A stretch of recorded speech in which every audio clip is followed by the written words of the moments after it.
To make a current flow through a conducting material, a voltage is needed. The current is always proportional to the voltage. The constant of proportionality is called the resistance.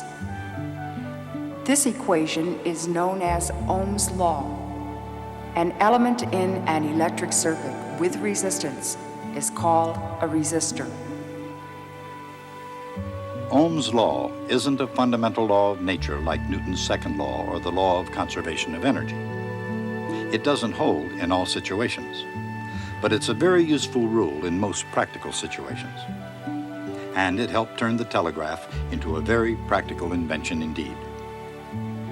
With Edison's refinements and the code devised by Samuel Morse, the telegraph pushed back the American frontier and took the train with it.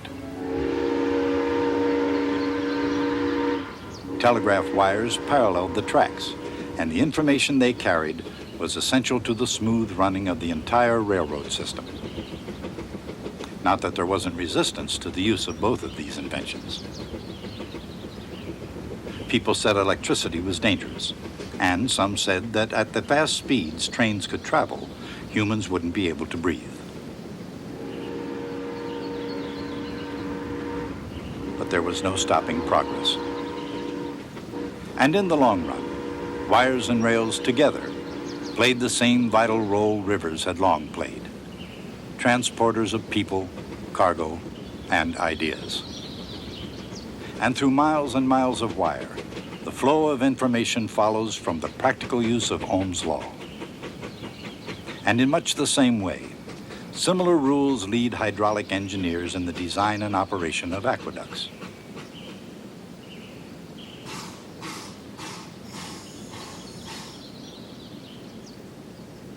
Those engineers have long known that the rate at which water flows through a pipe depends on just a handful of factors.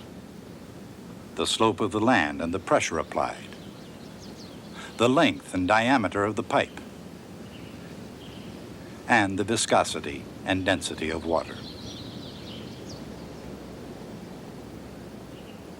In precise analogy, the amount of electric current that flows through a resistor depends on the voltage drop across it, how wide and how long it is, and what it's made of.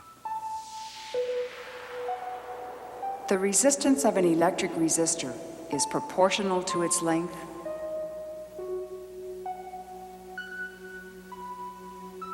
inversely proportional to its area, and proportional to its resistivity, or its tendency to inhibit the flow of electrons. This tendency to resist is something all materials have, but to varying degrees. Adding resistors to a circuit, one after another, has the same effect as making one resistor longer. These are called resistors in series. Putting resistors side by side increases the area through which the current can flow. These are called resistors in parallel, and they have a lower resistance than either one alone. The same is true of water. Adding sections of pipe in a series is the same as making it longer, and so the resistance to movement increases. But if the pipes are added side by side, they can carry more water more easily.